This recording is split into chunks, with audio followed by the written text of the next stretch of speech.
Well, listen to this, baby. We may be visiting aliens sooner than you can imagine. Stephen Hawking, Mark Zuckerberg, and a Russian entrepreneur named Yuri Milner are teaming up on a program called StarShot, which will send a swarm of iPhone-sized probes, teeny tiny ships, to Alpha Centauri, that is our nearest solar neighbor outside, or our nearest star neighbor outside of our solar system, in search for intelligent life. And here to explain it all, it's Dr. Michio Kaku, theoretical physicist and professor at the City College of New York. Welcome back. Glad to be on the show. So I can't think of a person. You don't have to be an astrophysicist or an astronomer to look up in the night sky and think, how do we get there? And we've all conceived of these giant spaceships piling at us millions and billions of miles away. But what's happening with this project? Well, Captain Kirk, watch out, because we're going to send starships throughout the universe the size of a postage stamp. Even smaller than an iPhone. That's right. Now, why does the Enterprise have to be so big? Why do rockets have to be so big?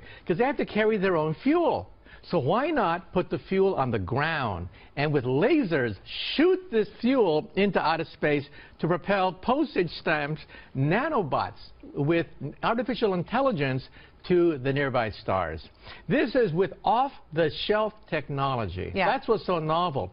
We don't have to wait for warp factor 5, warp engines. We don't have to wait for black holes. No, off-the-shelf technology. And they're going to go 100 million miles per hour, is that true? They're going to go up to 20% the speed of light. Okay. So to the nearest star in just 20 years.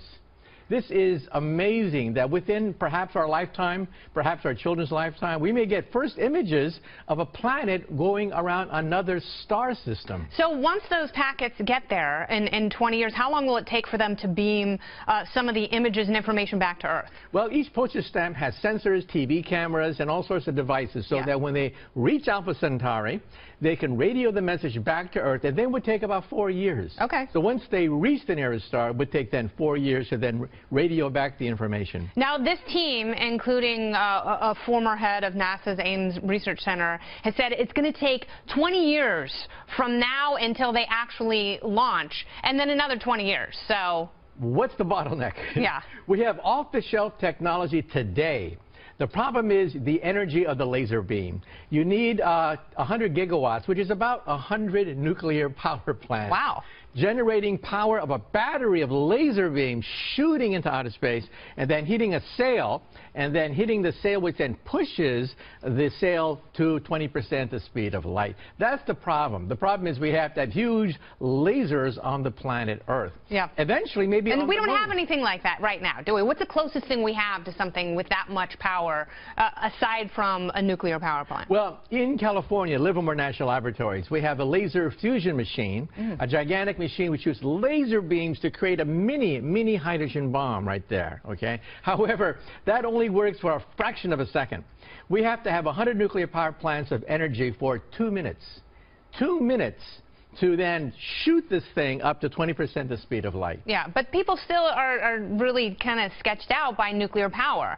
You know, especially after Fukushima, people are worried about what can happen, the what-ifs, if there are accidents and meltdowns and natural disasters. Right. Now, it doesn't have to be a nuclear power plant. It could be a coal plant. It could be an oil-fired plant. Yeah. Whatever. We need 100 gigawatts of power to energize the laser beam. Yeah. And then you have to aim it just right. Because if you aim it wrong, it'll miss Alpha Centauri by several. And then it's going to start blowing stuff up. Now, in Alpha Centauri, do scientists believe that there is something like Earth, that there is a habitable planet there, possibly with people just like you and I having the same kind of conversation? Well, Alpha Centauri is a strange system. First of all, it's a triple star system, just like in Star Wars. Yeah. Not one, not two, but 3 stars going around each other. And we think including Beta Centauri. Well, we think there is a planet there, but it's not confirmed yet. But we think there could be a planet going around. How big? Perhaps Earth-size. But again, we get contradictory information. It's not been verified yet. But one study shows that there could be a planet going around a triple star system. And what would we need to verify?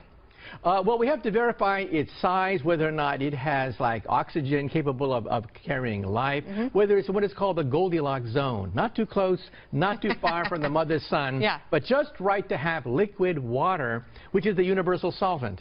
But it's got 3 mother suns. It's so modern. What a wonderful family. Right. Remember in Star Wars, you look up and you see 2 stars in the sky? Yeah. There you would see 3 stars in the sky. Hot, but it'd never be black. You'd never get any sleep because there'd always be a sunrise going. All right, Dr. Kaku, thank you very much for coming by. Dare to dream. Yeah, right. And boldly go. That's right. We're talking starships now. Well, maybe the aliens are already here and they can look over the plans and be like, nope, nope, yeah, that's it. Hopefully. All right, thanks again. Come back soon.